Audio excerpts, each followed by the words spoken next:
Hi everyone, and welcome again to Nettle, the go-to place to learn about business, finance, economics, and much more. Please don't forget to subscribe to our channel and click the bell notification button below so that you never miss fresh videos and tutorials you might be interested in.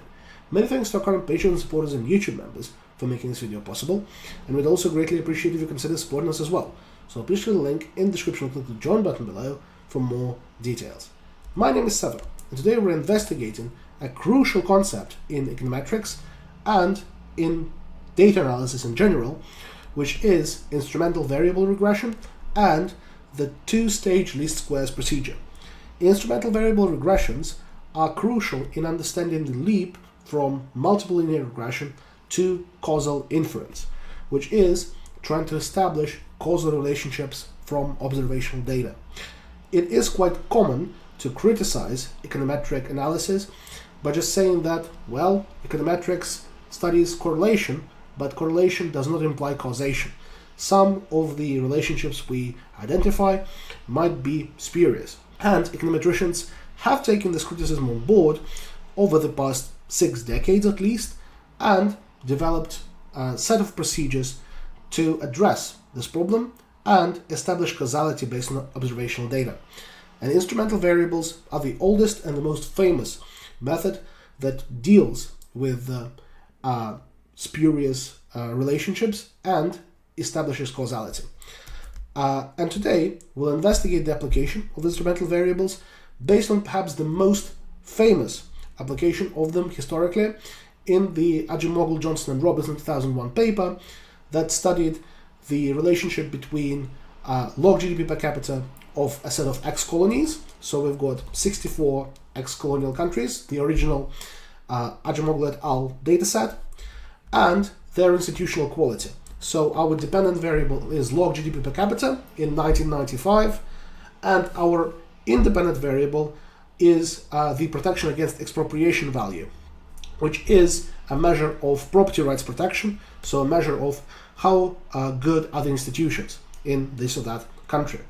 And the idea is to evaluate the causal impact institutions have on economic growth and on wealth, and try to avoid estimating a spurious relationship, as there are a lot of factors that, let's say, impact institutional quality and wealth at the same time, and uncovering the pattern of how wealth or economic growth and institutional quality has evolved over the centuries is quite challenging from either data analysis or even historical perspectives.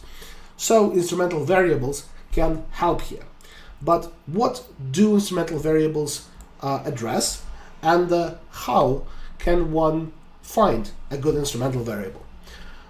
Instrumental variables are designed to address endogeneity issues, which involve measurement errors, omitted variable bias, or simultaneous causality. And all three of those problems are present in our today's research question, which Acemoglu et al. Tackled. Basically, if you are trying to estimate the impact of institutional quality on wealth or economic growth, log GDP per capita, you face, well, measurement error is quite obvious here, as measuring institutional quality can be hard. It might involve surveys, it might involve some expert opinion. It's a aggregation of qualitative data into one index, so there might be some measurement error there. It's quite well known that if the independent variable is noisy, suffers from measurement error, for example, then the estimator of the slope, the coefficient that governs the relationship between your independent variable and your response variable, your y, will be biased. So that's a problem. But perhaps even more importantly, there are substantial omitted variable biases, because if there is an independent variable which is not included into the regression model, which does impact y, but also is correlated with your x, then the estimator of the slope will be biased. So if there is some other factor that affects both institutional quality and wealth or economic growth, then we would not be able to estimate our relationship between institutional quality and economic growth without bias. And there are a lot of such factors. even theoretically, we can envision multiple such factors in a very short period of time, but just pondering. For example, if a country has a more educated population, this population might be more inclined to both be more productive, so generate higher GDP per capita, and be more inclined to demand property rights protection or higher institutional quality. So human capital might cause both institutional quality and wealth, and omitting it from the equation might yield the estimate of our slope biased. Alternatively, natural resource abundance can also be an omitted variable that can impact both of those variables. Again, if the country is rich in natural resources, it can produce more, so greater GDP per capita. But also, if there are a lot of natural resources, it might affect how institutions are formed and how property rights are protected. So if this affects both of those variables, the estimator of the impact of X and Y will be biased. You might ask, why not simply include all of those omitted variables into the equation and resolve the omitted variable bias this way? Sometimes it is possible, but most of the time there are so many of potential omitted variable candidate variables, and often they are either immeasurable or very hard to measure, very costly to measure, especially if we're dealing with, well, economic history. It might be quite prohibitively hard to know resource endowments or human capital of populations over the course of centuries or millennia. So in this case, you cannot really address omitted variable bias directly, and you have to deal with it in some other way, which instrumental variables are. And finally, simultaneous causality is perhaps the most prominent issue with our example, as it might be the case that not only the independent variable affects the dependent, but there is some relationship the other way around. This is what historically has been quite prominent in econometric estimations of supply and demand. Again, it's quite well known that you cannot infer demand and supply curves by just using observational data on price and quantity, as those are equilibrium realizations of both curves intersecting. And so this simultaneous causality problem has led to instrumental variables being used to estimate demand and supply curves. But in our case, there is quite a strong possibility that not only institutional quality affects wealth or economic growth, but the other way around. Countries, as they become richer, might evolve institutionally and again demand greater property rights protection.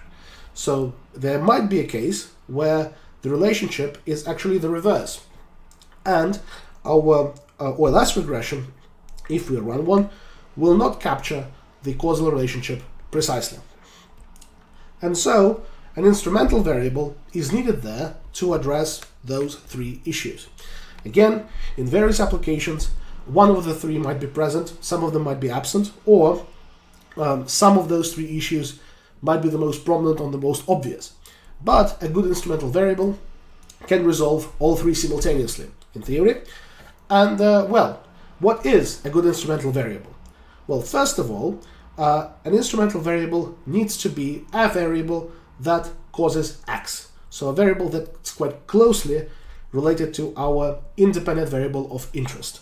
In our case, this variable is institutional quality, protection against expropriation.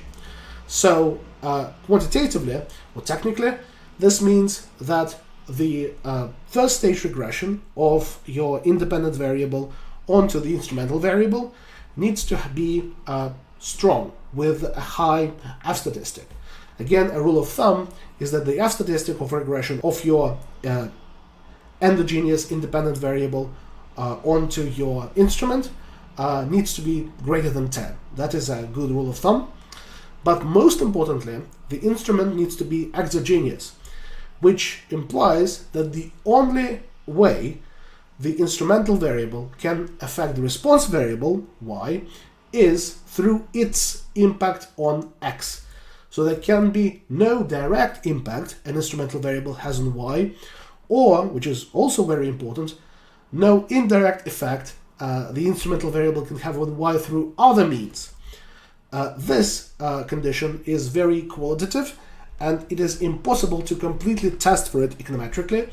So here is where our theoretical judgment as economists or finance experts or whatever field we are performing data analysis for becomes crucial.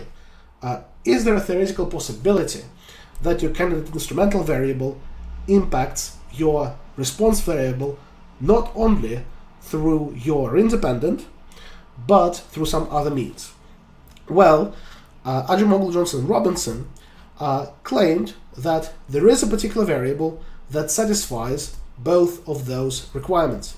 And this variable, famously, is log settler mortality. Basically, what Acemoglu et al. Did is they consulted archival data and estimated mortality of settlers in those ex-colonies. And here, this is why it was important that those countries are colonies, because colonists kept records of their mortality when they were settling a particular territory.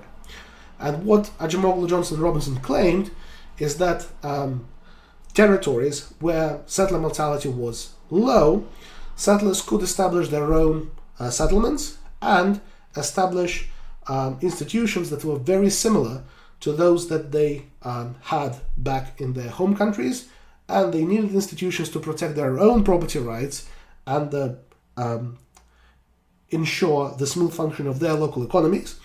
And so colonies, or ex-colonies in this case, with low historical settler mortality would have better institutions, and therefore, if our hypothesis is true, greater wealth or faster economic growth over the centuries that have passed. Contrastingly, territories where conditions were not as favorable to settlers and they faced higher mortality, in those territories, colonists would be less tempted to arrange their own settlements and participate in the local economy, but rather just extract natural resources and labor out of the local population that is more well adapted to the harsh conditions that cause such high settler mortality. And this would mean that institutions in those territories would be much more extractive, much less conducive to property rights protection or democracy or other institutions that are synonymous with modern liberal democracies, say. And that would mean that currently those countries would have poorer property rights protection, worse quality of institutions, and they would be worse off economically. At least that is the hypothesis, the theoretical framework that Acemoglu et al. Proposed. So let's go through the econometrics, and towards the end we'll have some discussions in terms of whether log settler mortality is actually a good instrumental variable in this instance. Well, for our starting point, let's just estimate OLS. Let's just regress our log GDP per capita onto our protection against expropriation, and we'll get a slope coefficient of 0.52, meaning that 1 point increase in protection against expropriation, again that's a 10-point scale, increases log GDP per capita by 52%, which is quite substantial. Testing for significance, again, conventional regression modeling. We calculate t-statistics by dividing the coefficients by the standard errors, and we evaluate them for significance by plugging the absolute values of t-stats into a two-tailed t-distribution. We see that both intercept and slope are overwhelmingly significant. We see that a country with no protection against expropriation would have a log GDP per capita of around 4.66. Again, if we look at our sample, there are little to no countries with such a low value of this particular indicator, so it means that this country would be exceptionally worse off if property rights are not protected. But if property rights are being protected, each additional point on the scale increases log GDP per capita by 0.52, approximately, meaning that it increases GDP per capita by 52%. And it's easy to note that if protection against expropriation is equal to 10, the highest possible value, the log GDP per capita will be around 10, which is, in this case, the value that's similar to Australia or the United States or Singapore, so countries that are quite famous by maintaining both good quality institutions and being quite wealthy. Now, in terms of isolating the causal impact of property rights protection onto economic growth, we'll need to perform the first stage regression, which is the regression of our endogenous independent variable, which is protection against expropriation, onto our instrument, which is our log settler mortality. So here we can regress our protection against expropriation onto our log settler mortality and see that the greater settler mortality is associated with lower quality of institutions.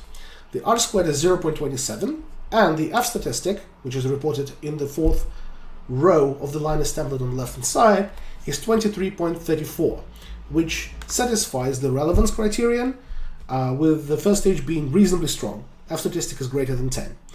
The interpretation is that the bias that your instrumental variable regression estimate will have is around 1 over the F stat. So the smaller the F stat is, the more biased the resulting estimator is, and if F statistic is greater than 10, then the bias is smaller than 1 over 10, 10%, which is, again, tolerable.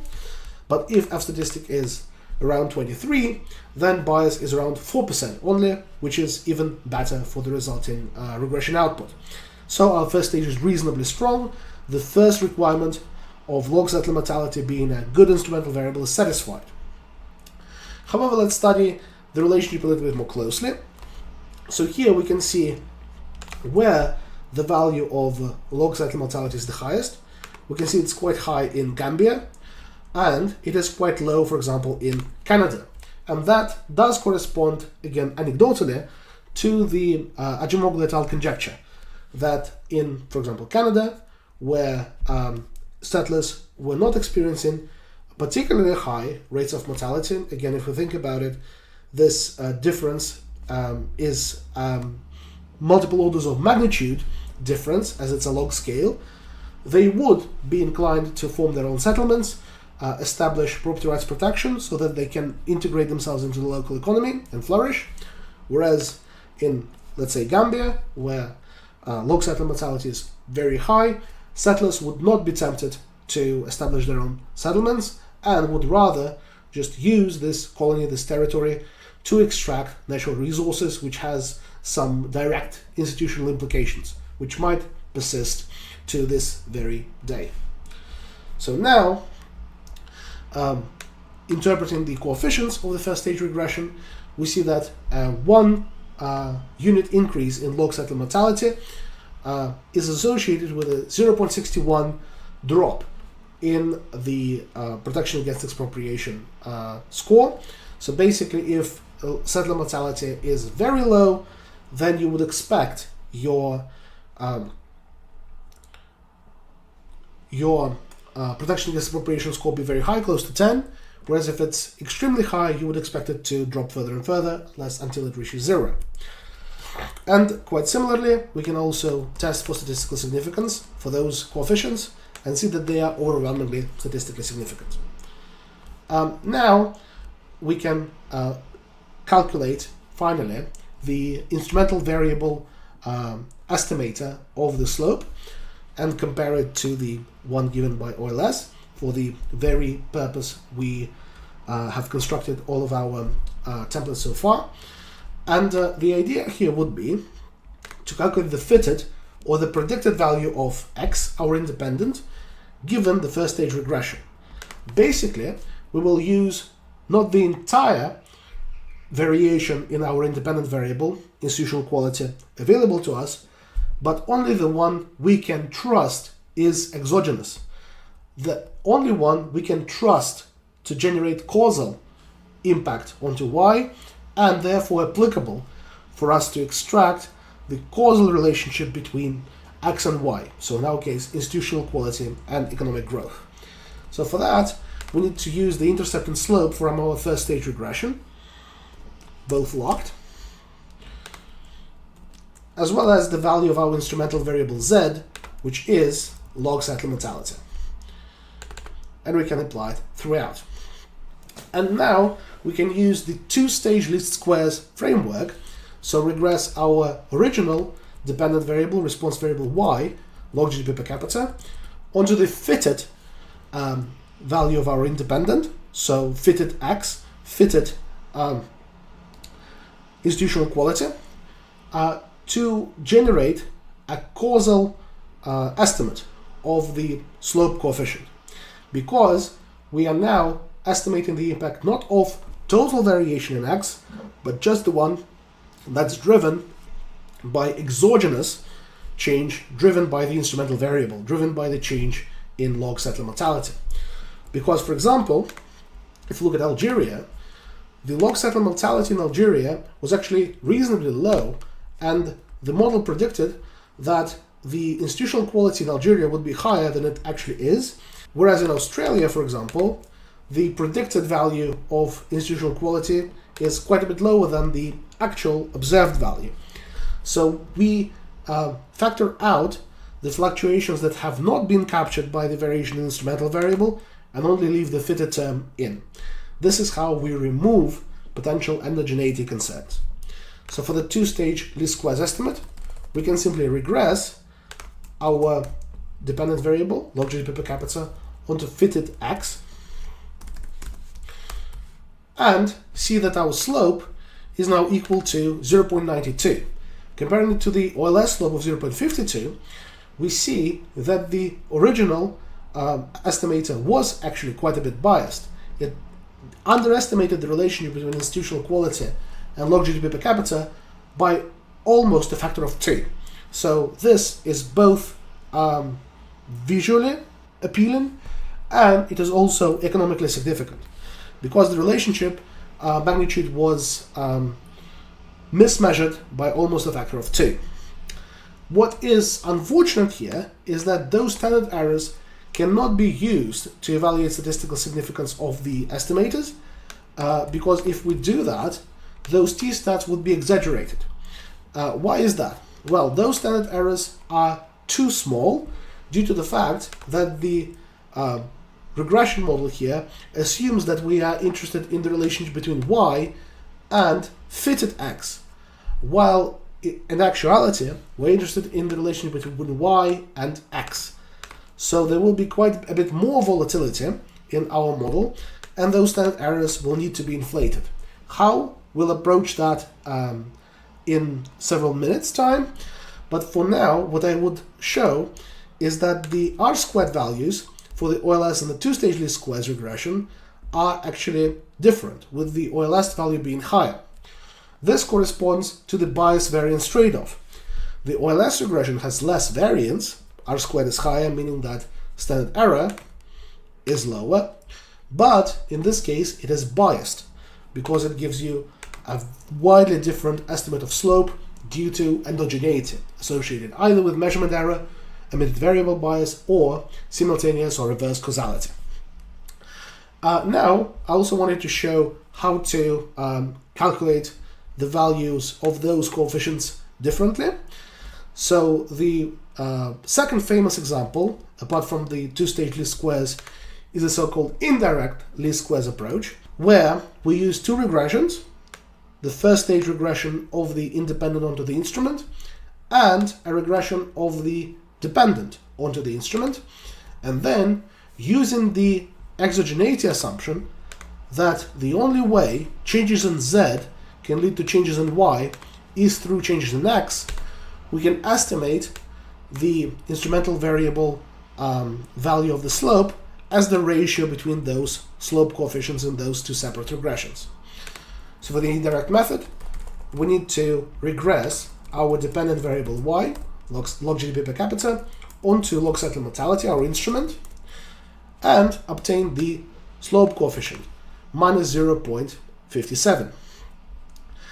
And now, using the fact that as per our exogeneity assumption of the instrument, log settler mortality could reduce our log GDP per capita only by worsening institutional quality.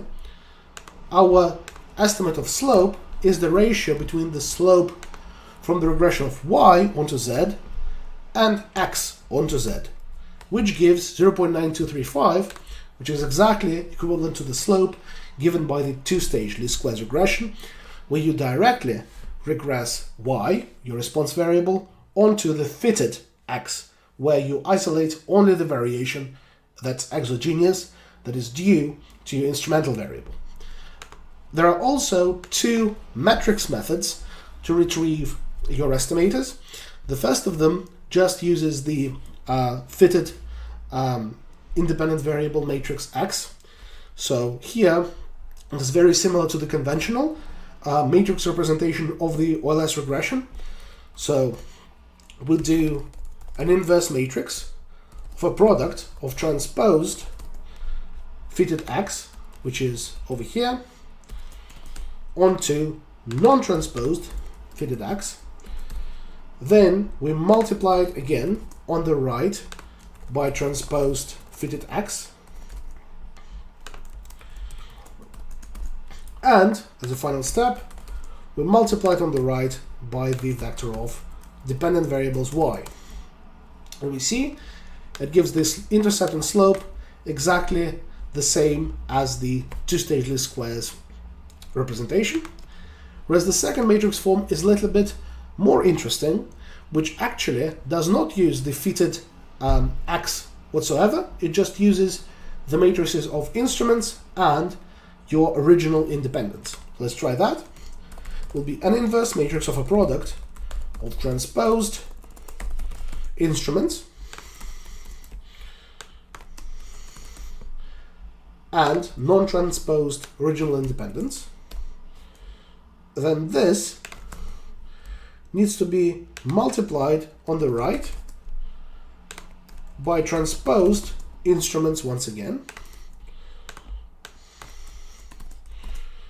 And finally, it needs to be multiplied on the right yet again by the vector of y's. And that generates, again, the intercept and slope that's exactly equivalent. Here, it's a good place to talk about why the columns of constants are included into all of those matrices. Well, it's quite obvious that a regression with instrumental variables might include more than one independent. And in this case, we need to understand which of our independents are endogenous and which are exogenous.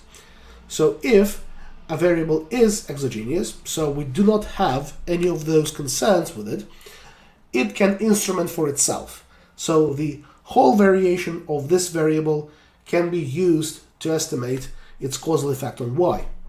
Whereas if a particular variable is endogenous, then it needs an instrument to resolve those potential issues. So constant is a variable, but it is, by definition, an exogenous variable. So, effectively, it instruments for itself.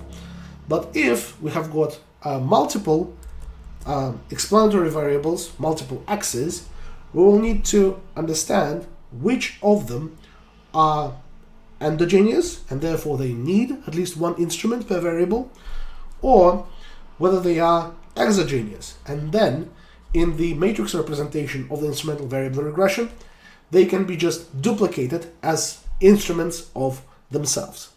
This is the conceptual reason why the constant, for example, is included into all of those matrices, and it also explains how this particular approach can be quite easily generalized for regressions with multiple variables, with multiple of them being endogenous, for example. So finally, let's touch upon the idea of appropriate standard error calculation for our instrumental variable regression. Here, we'll need to calculate the residuals of the instrumental variable regression of y onto x and use the fitted axes to construct the matrix.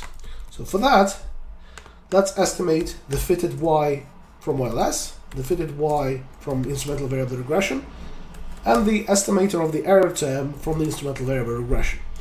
So that would also allow us to compare the results graphically, which is quite informative. So for the OLS estimator, we take the intercept and slope we have estimated at the start and use the value of our independent variable x.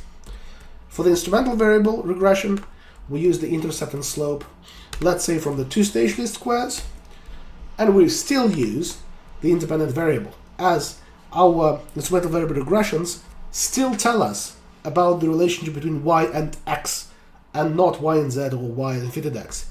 It's y and the original independent variable, and that's why they're so useful. So now we can enforce them throughout. And for the error term of the instrumental variable regression, we just subtract it from the observed value of y, log GDP per capita. And graphically, we can see that the slope of the instrumental variable line is quite a bit steeper, whereas the slope of the OLS line is not as steep, again reinforcing what we've seen with our regression template. Now we are ready to calculate the covariance matrix, which is 1 over sample size, which is 64 here. Again, traditionally with instrumental variable regressions, you do not do degrees of freedom reduction, as you assume your estimators to be asymptotically normal. Then we multiply by the squared sum of our error terms, and we multiply it by the inverse matrix of the product, so M mult of transposed fitted x and non-transposed fitted x. And we close the appropriate number of parentheses and get the covariance matrix here with standard errors for the intercept and slope lying on the diagonal.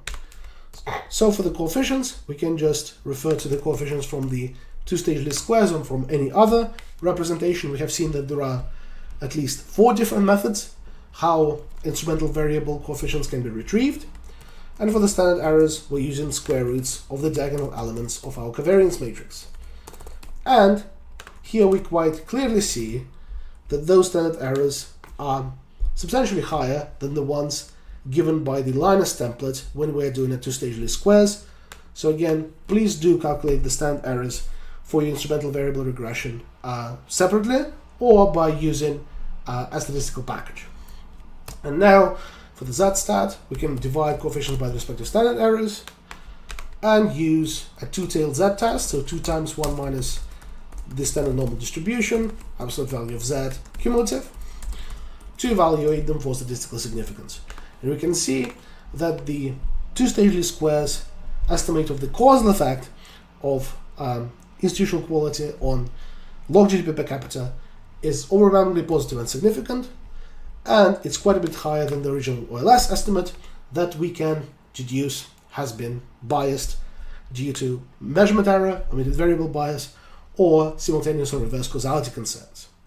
Finally, how exogenous, truly, how valid the instrument of log settler mortality is or was? Well, there are quite a lot of discussions going back and forth with regards to that. There has been some early concerns surrounding data quality, with a lot of effort being made to reconcile various estimates of mortality from various sources.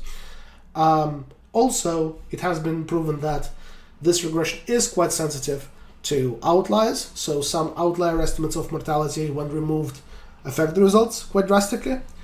But apart from those technical comments, more conceptual criticism involves other indirect channels through which settler mortality can affect wealth. For example, settlers, when choosing whether to stay at a particular territory or not, due to facing harsh or not so harsh conditions, not only adopt institutions, but they also bring their own human capital. So it might be the case that log settler mortality is affecting wealth or economic growth, not through institutional channel, but through the human capital channel. And this is, again, quite hard to neglect, this particular criticism. And obviously there are a lot of other considerations that can also be put in front of treating any instrument as fully exogenous. And therefore, the literature on causal inference with instrumental variables has been so productive, and there were so many debates in it over the course of the years, as while it's easy to check the relevance of an instrument using the first stage, the exogeneity requirement is not formally testable and relies on the theoretical background and the judgment of an economist that performs the research as an expert. And therefore there is a lot of room to interpret various instruments as being exogenous or not entirely, and this is an exciting area of econometrics and data analysis in itself. As for now, that's all there is for the introduction to instrumental variable regressions using two-stage least squares. Please leave a like on this video if you found it helpful. In the comments below, I'm eager to see any further suggestions for videos in business, finance, or economics you'd like me to record. And please don't forget to subscribe to our channel or consider support us on Patreon. Thank you very much, and stay tuned.